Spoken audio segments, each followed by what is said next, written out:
Hi, my name is Carter Thomas. I am a data steward for the Oregon Department of Environmental Quality. We use the acronym DEQ. I work at the DEQ lab in Hillsboro, Oregon. This video has examples and tips for Oregon DEQ's Reasonable Potential Analysis, RPA, Toxics, Electronic Data Delivery Format. I can be reached at carter.thomas@deq.oregon.gov if you have any questions. If your questions concern NPDES permits specifically, please include my colleague George Cannon, a permit developer for water quality permitting and program development, at george.cannon@deq.oregon.gov. If you do not receive a timely response from one of us, please reach out to wqdatahelp@deq.state.or.us. Before I get started, I'm going to cover a few accessibility and disclaimer topics. This video and its accompanying written document are both available on the Oregon Department of Environmental Quality website. It can be found on the page titled Electronic Data Delivery for Toxics and Copper Biotic Ligand Model Monitoring.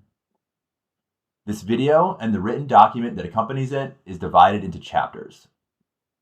The chapter titles are identical and the information they contain is the same. The video has subtitles.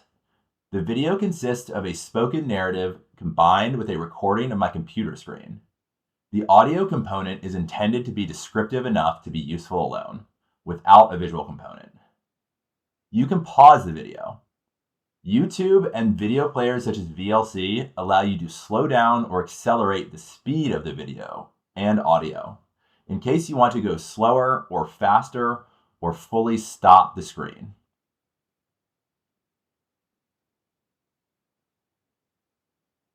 The intended use of these materials. For this demonstration, I used a computer with Microsoft Excel, I use my email, and I have internet access. These tools are not mandatory, and there are many other ways to achieve a similar result. The process I demonstrate here is not mandatory. You are not required to follow these steps. There is no mandatory method or process for submitting an EDD. All that is required is that the final product be accurate and complete. To be complete, an EDD must meet the requirements of whatever permit, monitoring letter, or other relevant regulation applies in your case. This is only a demonstration, and the methods I'm using here are not mandatory. This is not the only way to fill out the EDD. It may not be the best for you. You are not required to follow these steps. Disclaimers and thanks. I do not intend and I am not authorized to create regulations, modify permits, verify compliance with any law or regulation. If anything in these materials contradicts other DEQ statements or publications, it is very likely that those take precedent over this one. However, if you feel something I have said or written contradicts existing DEQ policy, please feel free to reach out and I will do my best to correct it. The data used here is real, with some occasional changes made for the purpose of demonstration. I am very grateful to the owners of this data for letting me make this video with it. I have blocked out names, facilities, and addresses wherever I've noticed them. Here's the table of contents with chapters for both the video and the document. Next up is file organizing at 518 on page 3. EDD download and review of the tabs is at 1252 on page 8. Monitoring locations are at 1513 on page 9. Result location, time, and date is at 1758 on page 9. Characteristics and valid values for media type, activity type, and sample collection method are at 2347 on page 10. There's a demonstration on misalignment when using copy and paste at 3308 on page 13. Result values in units is 3343 at page 13. Double check your units at 3525 on page 14. Result measure qualifiers are 3615 on page 15. Detection and reporting limits at 3859 on page 15. Method ID, laboratory name, and lab sample ID are at 4023 on page 16. Review your results is at 4234 on page 17. Completing the review process is at 5047 on page 18. There's a different data set already mostly in EDD format at 5208 and page 18. The conclusion is at 5316 on page 19, and then a non-discrimination statement at 5339 on page 19. Okay, let's get started on our RPA Toxics EDD submission. Let's say you've just gotten your test results emailed to you. Here on the right, you can see I've emailed myself a copy of the results I'm using in this demonstration. On the left is the folder I plan to use as my working folder. On the right, you can see all the files are jumbled together. The first thing I'm going to do is download them all. In my case, it downloaded as a zip file. So I'm going to have to extract the folder from the zip file. I right-click, extract all. I get a pop-up. I'm going to click extract. Here, it popped up the folder. I'm now going to move the files from here to the folder where I plan to do my work. Now, I'm here looking for May 2024. So I'm going to make a subfolder where as we go through these files, I'm going to drop them into the correct subfolder so that we know we're working with just 1 month of data.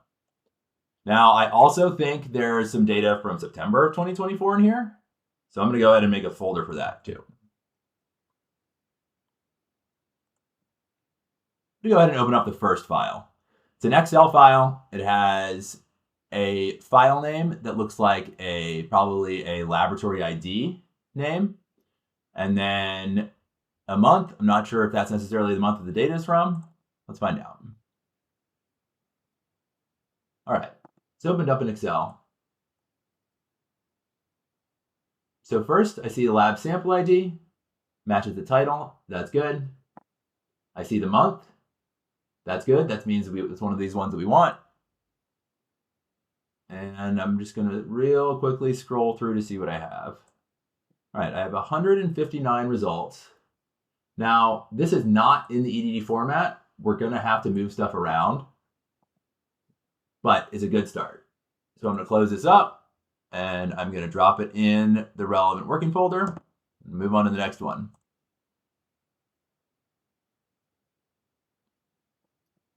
Okay. All right, what do I see this time? Lab sample ID matches the file name. Not the month I'm looking for, but that's okay. We'll probably want this later. So I'm going to drop it in its folder. I'm going to open the next one. Okay, interesting. We have a lab sample ID that I recognized before, and also a new lab sample number, which matches the title. My guess is that this is going to be a subcontracted data set. And you can see it's from the months we're looking for. It's from May. So I can close that, put it in the file we want. You'll also, before I move on, you'll also see that the date is correct in this file name, but you should always go into the file and check it, because that's not always the case. Now, again, we maybe could just assume that this is September, but I'm going to look at it anyways. All right. We have a lab ID number that matches the file name. We have the same September date. Great. I'm going to take this, drop it into September. All right, the next thing to do is I'm going to look at these two lab reports. I'm going to guess one is for May and the other is September. However, I'm going to pause real quick so I can block out some of the names and addresses and contact information in these lab reports, because I'm doing, these are real lab reports I'm using. Okay, I'm back. Now you're looking on the right at the T1 toxin file. The file name wasn't necessarily very descriptive, but we can open it up. We can look at when the report was written. We can look at when the samples were received. We can look at when the data was analyzed, and we can look at when the data was sampled. Now, as you may remember, this is the lab ID number for the May data we're looking for. We can see that those match. So that's great. I'm pretty happy with this. I'm going to close this up and go ahead and move that over.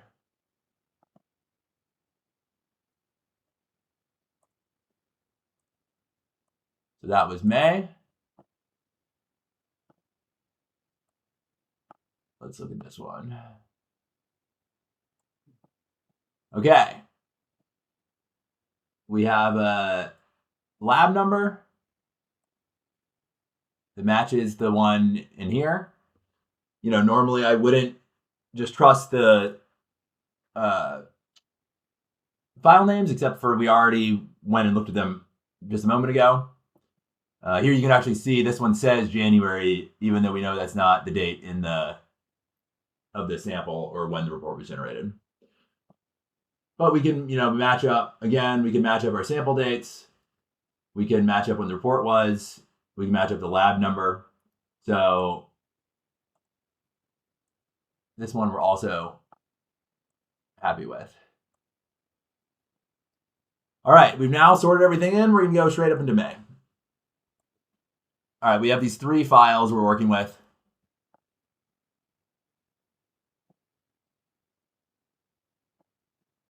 And here's an abrupt transition, but I had to take a sec to blot out some of the personal information on the last thing that I need to show you before we move on to the EDD, which is the chain of custody record. Now that is within the lab report. It's supposed to be attached to it.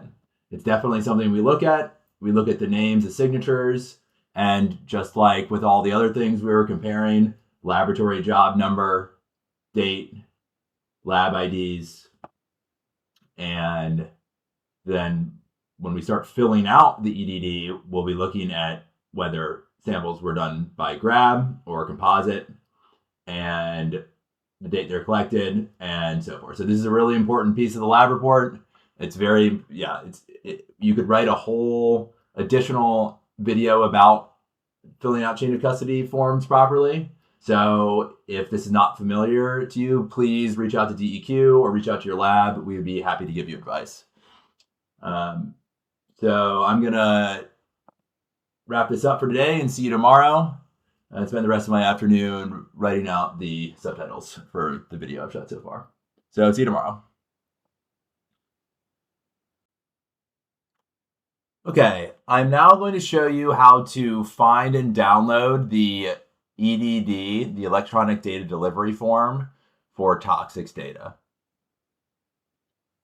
You can see that I've already searched it. I'll just do it again to show how I got here. I can just put in DEQ, EDD, download, and most searches like that will give you this result as the first one. So here's our web page for the Toxics and Copper BLM monitoring program. There's my name, that's how you can contact me. We have an instructions, submission template, and FAQ. I'm going to go ahead and download the template here. I'm going to click on the template in my downloads and go through it with you folks. So you can see along the bottom, there's a variety of tabs.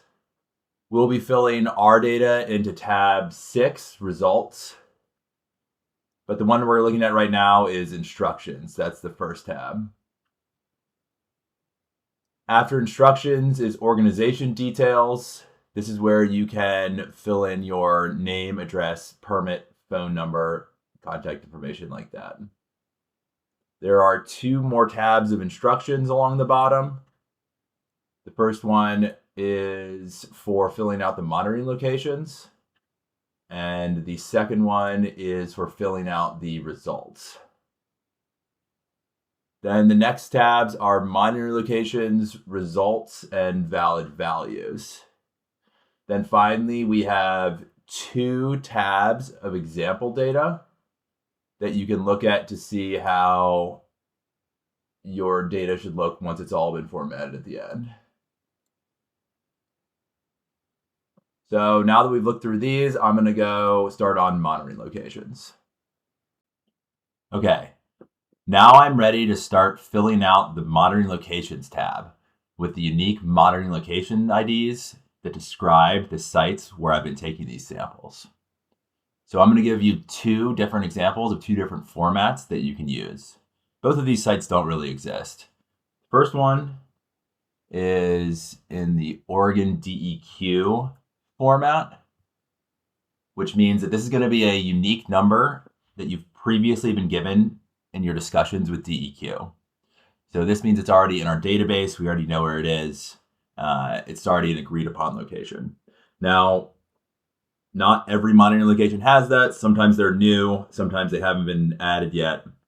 And that's all right. So the alternative is to give your site some sort of descriptive and unique name. So I'm going to call mine City of Carter STP 001. So you can see that either of these 2 options is very specific about where the sample that you're taking has been collected. What doesn't work is just putting something like F or effluent. It's just not specific enough. You have your 2 monitoring location IDs. You can elaborate on their name a little bit. So possibly ambient upstream site 1 mile south on Carter River. Yeah, just making examples up. And then let's call this City of Carter STP Outfall 001. And pretty clearly effluent, but we can just add that to be sure. Latitude and longitude are going to be in a decimal format.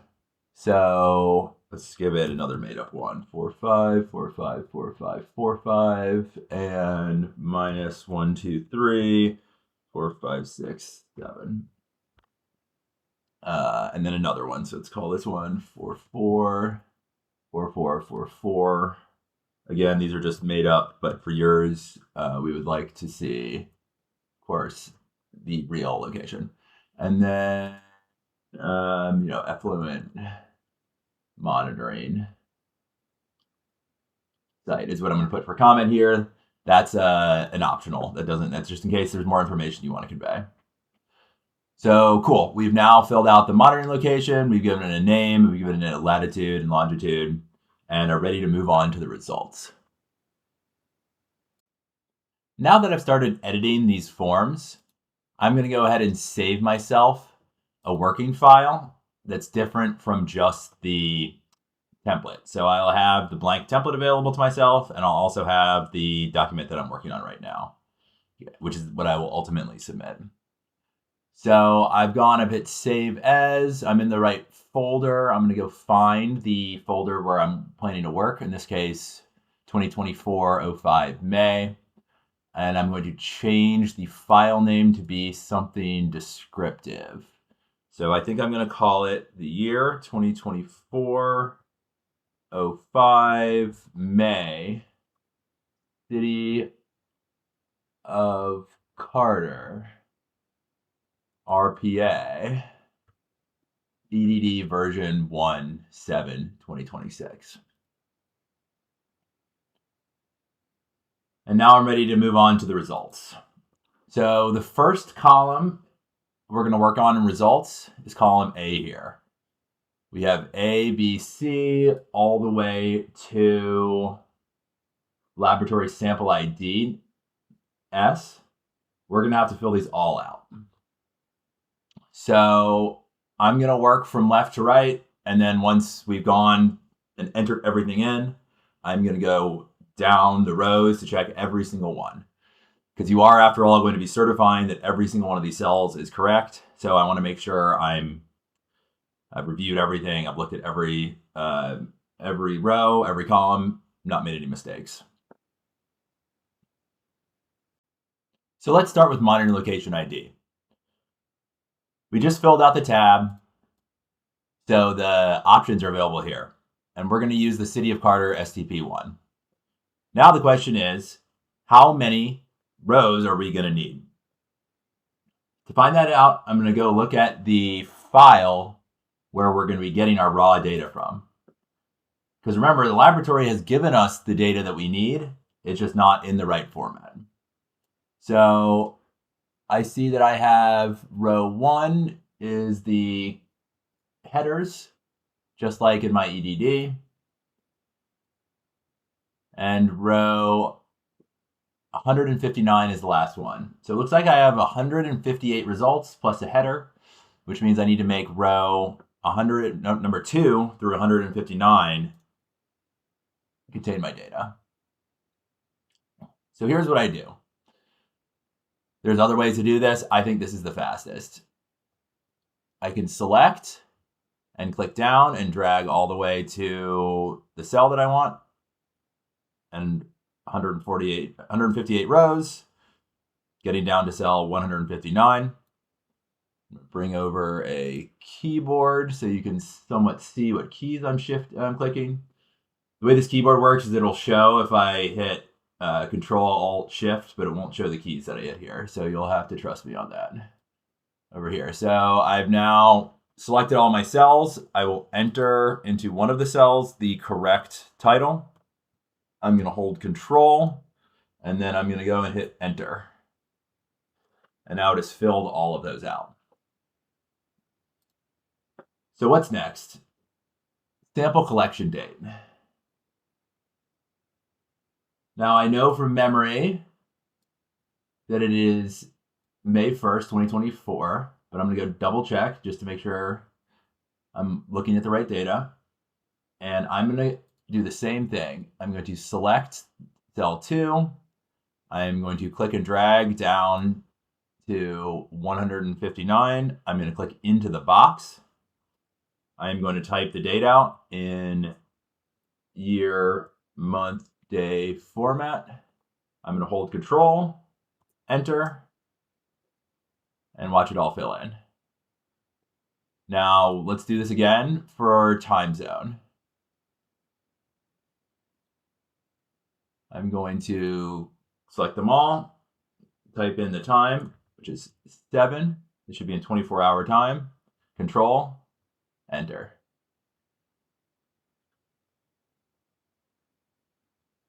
You can see sometimes the formatting will jump around a little bit. And as long as the date and time look right, go ahead and submit that.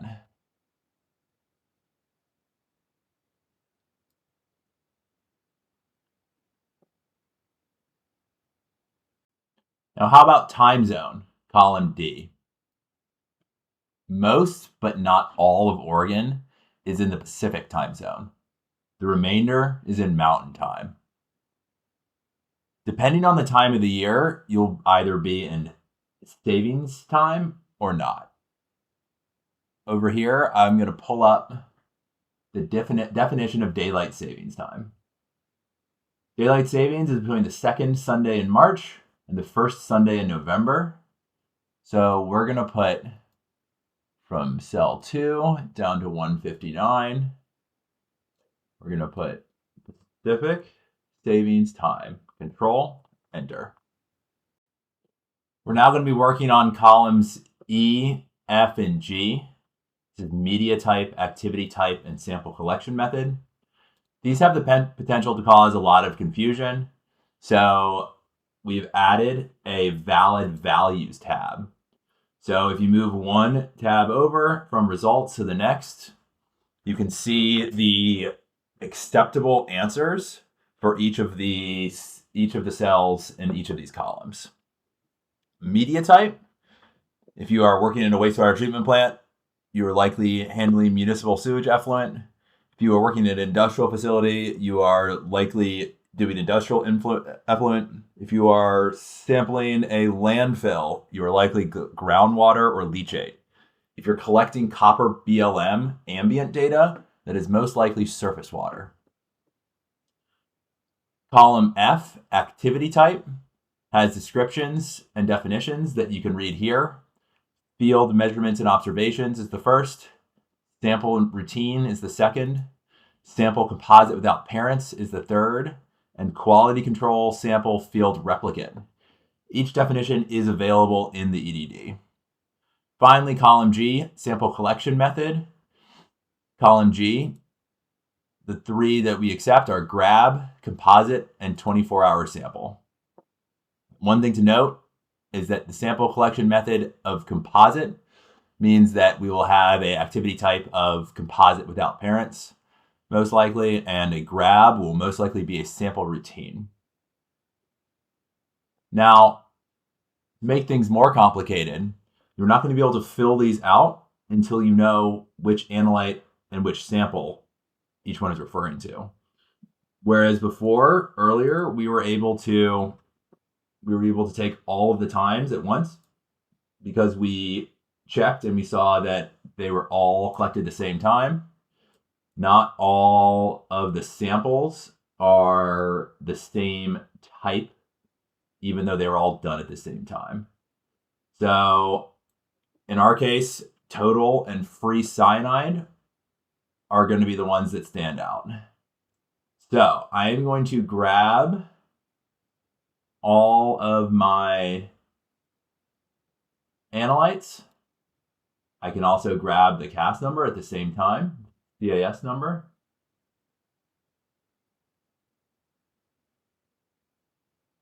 I've gotten all of them. I will double check the rows are correct, as we've been doing every time. I hit Control C. I'm bringing them over to analyte name H, and I'm pasting them in with Control V. You can also right-click and copy, and right-click and cut, and right-click and paste. I use my keyboard. I use the controls Control C and Control V. So now that we have our analyte names and we know where to look to check what their IDs are, I'm also going to go over to the lab report, and I'm going to go over to the chain of custody form in the lab report to see if I can get a little more information about what type each one will be.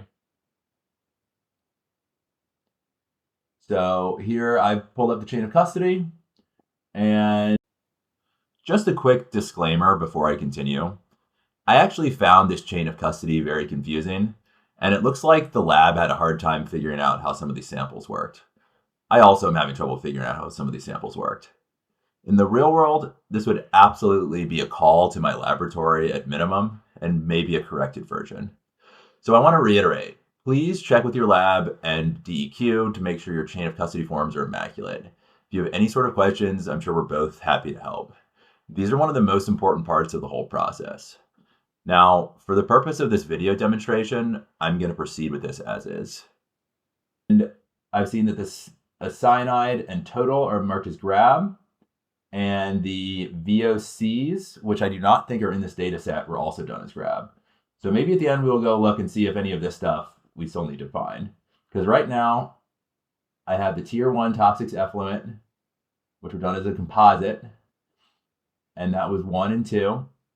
And I have lab ID, which is 3 here. So I know this has gotten a little bit confusing. We've been jumping around. You can also pull up that lab report, and you will see in the lab report that the metals, inorganics, so forth, are given laboratory number 1, 1, 1, 1, 1, and then we have some dissolved, which are going to be 2.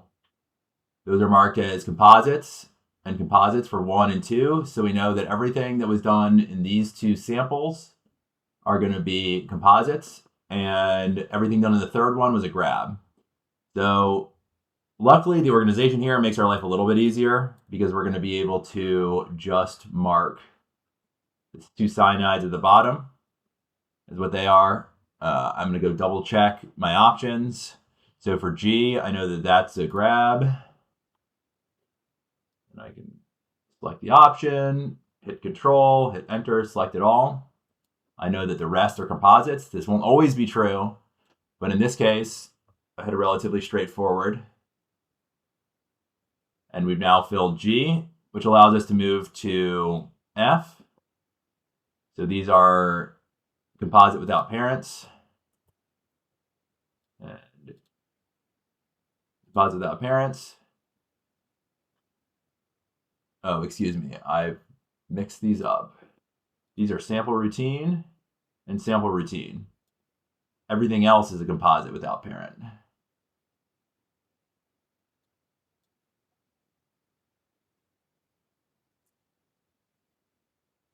And finally, media type.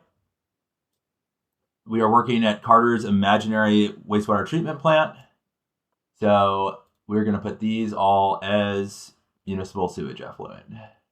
Once again, I'll hit Control, Enter, and I've filled them all out. Now I'm just going to take a second to look through this all again, make sure everything is properly aligned before we move over to results value. Now again, once I'm all done, I will also need to go row by row and make sure that everything lines up. You can see that I have the numbers for most of these. These are actually not required if there is no chance of ambiguity about what compound or analyte we're talking about. Otherwise, you must include the identifying number. So now that I'm pretty confident at first pass that we have everything lined up, we filled out columns A through I, I'm going to move over to result value. So now that we're ready for result value, let's go back to the raw data. I will go find the result column, and I've noticed a problem here. These are not in the right format. The non-detects should be a less than sign and then the detection limit. I've also noticed that not all my detection limits are here. And as I go through, I'll explain some options for you. If you have the technical ability to correct the non-detects like this, you should do so. The lab that you get your data from should be able to. If neither of those are an option, you will have to reach out to your compliance inspector and or your permit writer to get permission to submit this data to us in this format. What we don't want to see is any sort of manually entering of data. We would much rather get what the lab says, and if you can get permission to vary your permit, then you're free to submit that to us at the lab. However, for the purpose of this demonstration, I am going to move them over as I've gotten them from the lab after I've talked with my compliance inspector and my permit writer to get permission to submit it in that form. So I now have all the results and they line up with their relevant analyte, and I'll come over, and for the point of this demonstration, I'm going to make a very common mistake. I've put it in the right column and I've pasted it in by hitting Control V. But as you may notice, since I forgot to scroll back up, I have now misaligned all of these. So the data goes too far down, but more importantly, I've now put answers, I put result values that do not line up with the correct analyte. So I'm going to delete all that and start all over. So let's do it right this time. I've selected all of my result values. I've gone back to my EDD. I have copied with Control C all of my result values. I have come over to the EDD and I will do Control V or right click and paste.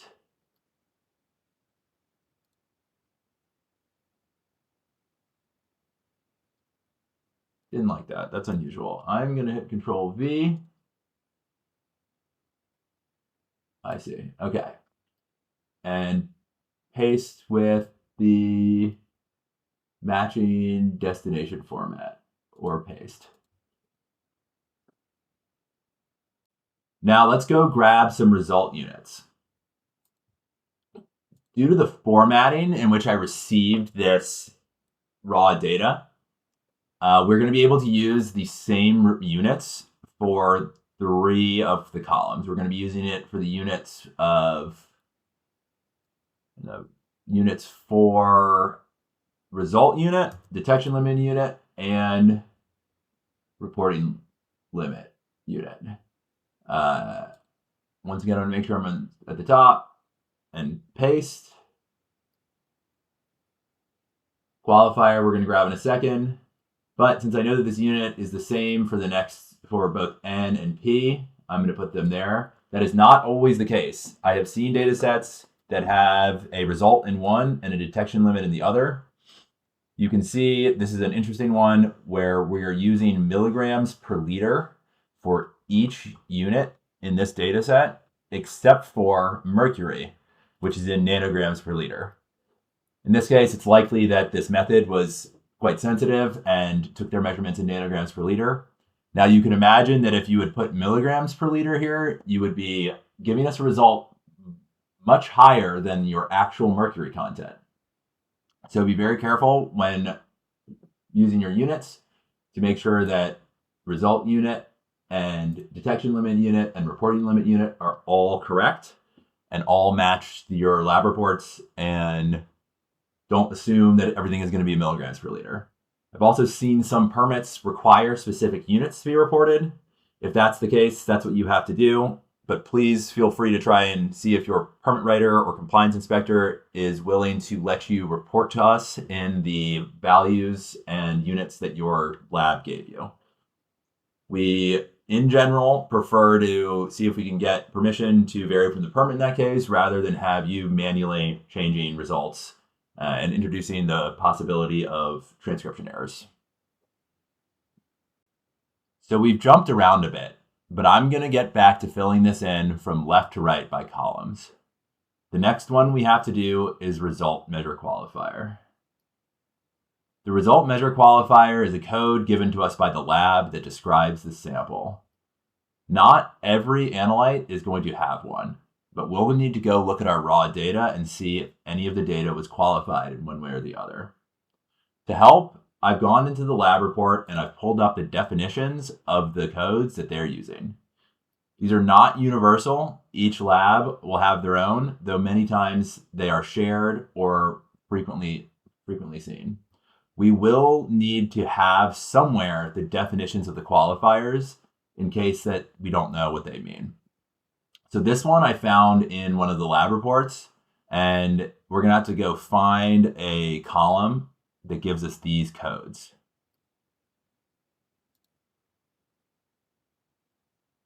So here's our raw data. As I look through, I see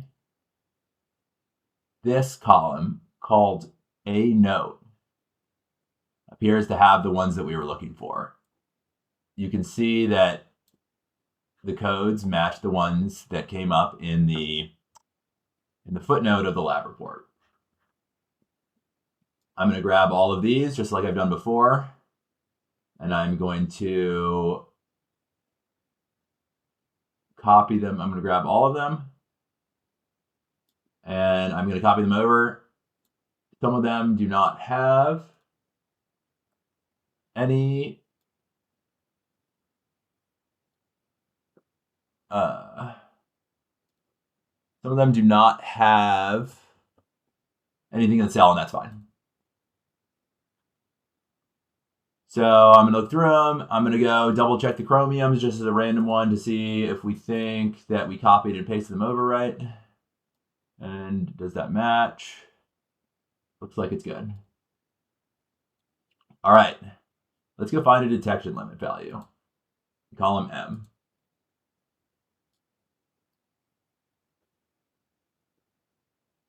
So the detection limits here are, many of them are blank. Nearly all permit data requires a detection limit. So you're going to have to go and ask your lab to supply these if they didn't give them to you. In our case, I'm going to enter as NR, not reported. That is just simply what I would need to do to get my system to read it. It is not a satisfying answer. You will need to get detection limit values in order to fully meet permit requirements most of the time.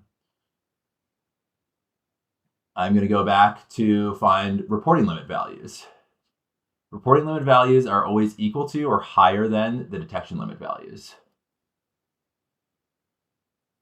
As before, I've grabbed these all, gone to the top, Control C, Control V, and you can see that the reporting limits and detection limit units that we've done before should all line up.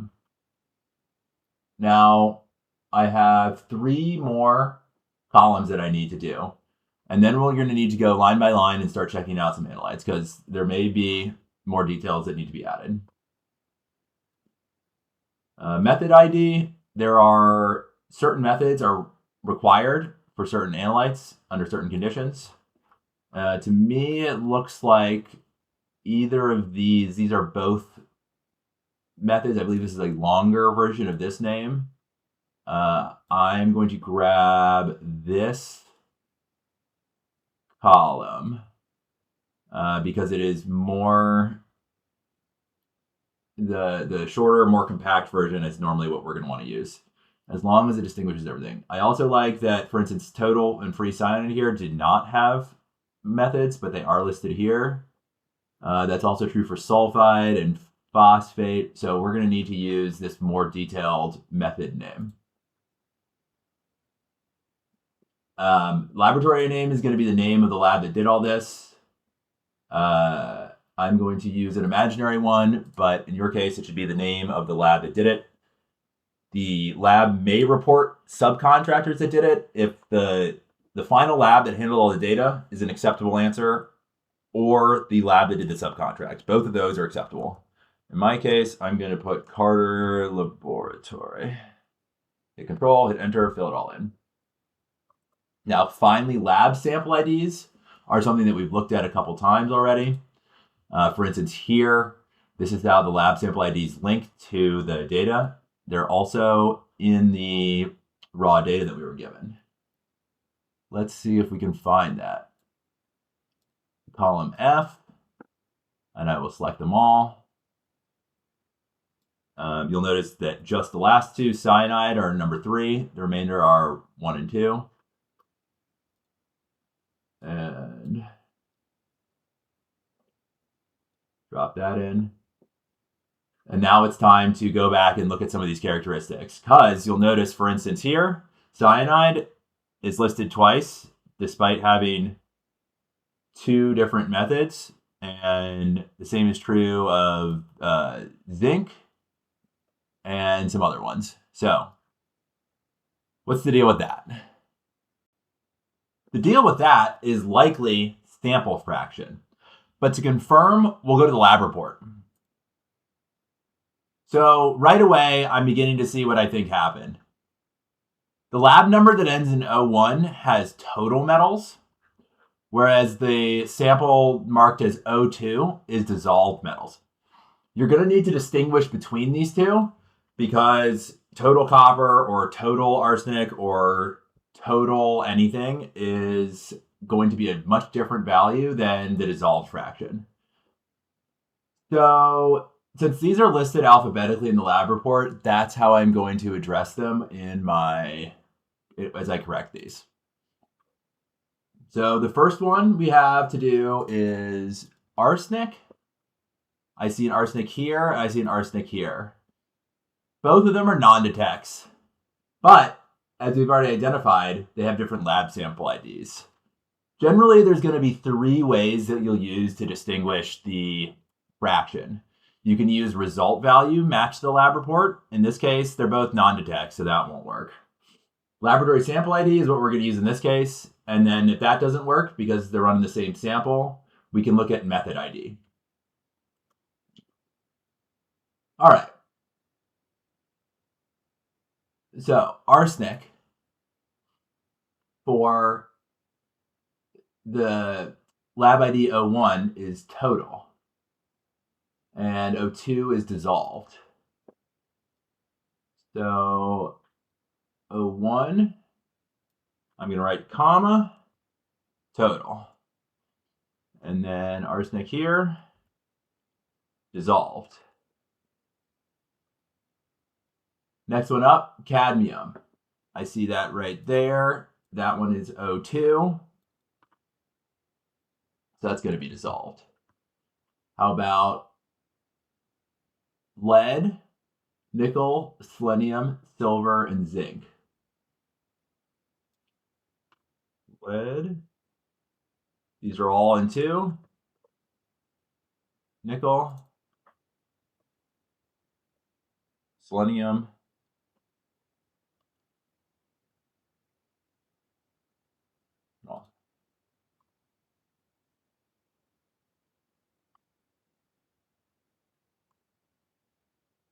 and I'm going to come back to chromium in a second. I'm going to go finish these up with the total that I was doing before. I had, okay, arsenic, let's see.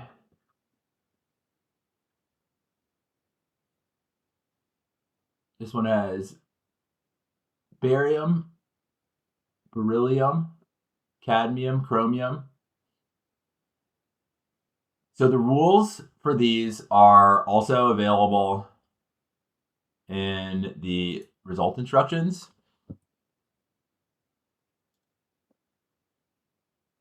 So for metal, cyanide, organic carbon, fraction is always required. If metal fraction is not included, the result means total.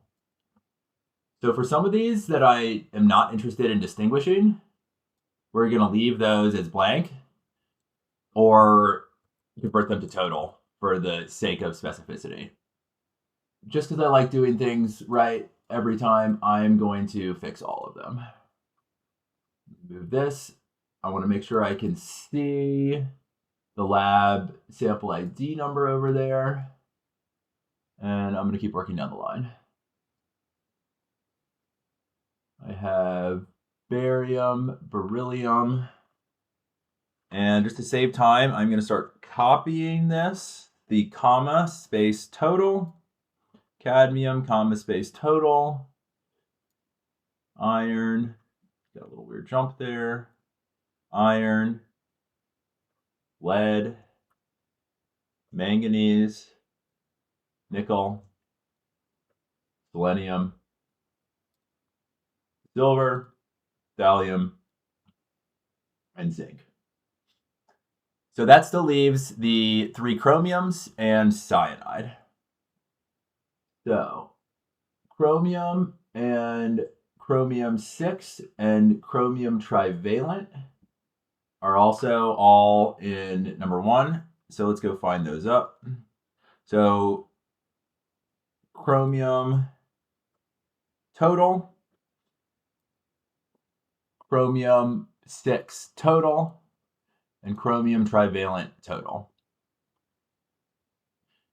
This is going to get a little bit confusing because this analyte chromium is also the sum of different chromium subsets. So you could argue that that could be called total, but in this case, we're talking about fraction, whether it is total or dissolved. So I'm going to put dissolved, and I'm going to do my copy trick again. I'm going to do dissolved, and I'm going to do dissolved. So that leads cyanide. Well, unlike for zinc here, they're both non-detects. So, for zinc, in addition to being able to check by the lab number, I can see that total zinc is 0.0395 and dissolved is 0.0383. So that is another way of confirming that this is the right one. That's not going to work for cyanide because we got 2 non-detects. We go to look at the laboratory sample ID and they're also the same. So that creates a problem. However, you can see here in the lab report that they've marked free cyanide as being done by method SM, standard method 4500-CNE. So CNE correlates with free cyanide. So I can correct that one. Meanwhile, total cyanide is -CNC. So I can mark that as total.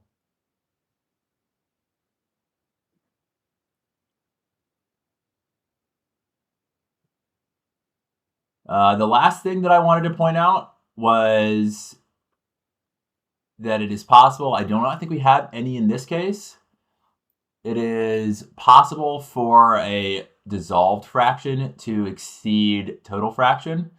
This is a result of precision not being within the range of acceptable precision ranges for the lab, even though it may seem impossible. You should report those as you get them. Even if it seems wrong, we will reject ones that are outside of our QA/QC rules. It can also be marked as a qualifier if the lab gives it to you in that way.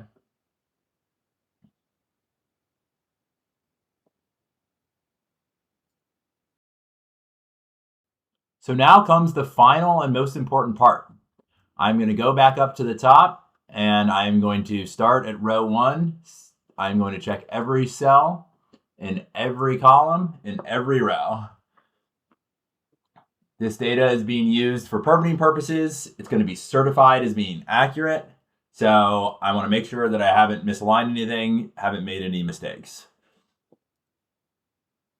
I'm going to look at the things like result values, both the non-detects and the detections. I'm going to make sure the result units match up. I'm going to make sure that the qualifiers make sense.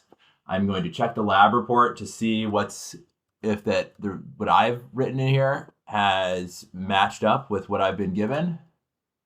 I'm going to check 40 CFR Part 136 to make sure that the methods used by the lab are permissible. I'm going to make sure that the detection limits and reporting limits are down low enough as they are required to be. I'm going to make sure the lab sample IDs line up.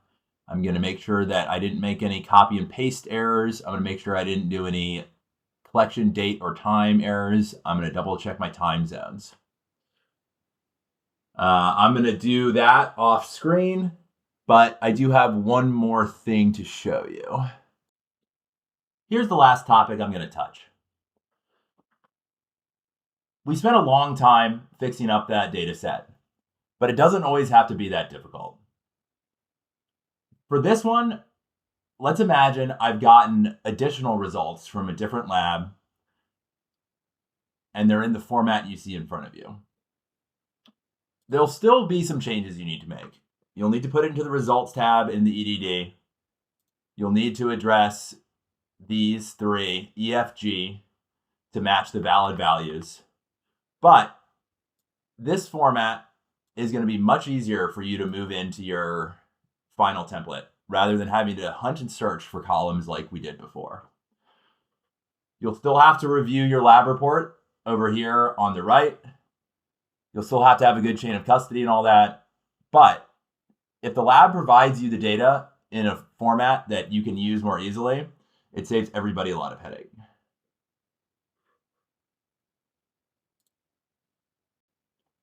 Now for my conclusion, I've just thrown up the slide that you saw at the very beginning. I want to say thank you for taking the time to watch this video. I can be reached at carter.thomas@deq.oregon.gov if you have any questions. If your questions concern your permit specifically, please include my colleague George Cannon. He is a permit developer for water quality permitting and program development. He can be reached at georgecannon@deq.oregon.gov. If you do not receive a timely response or for more general questions, please reach out to wqdatahelp@deq.state.or.us. Again, thanks for listening.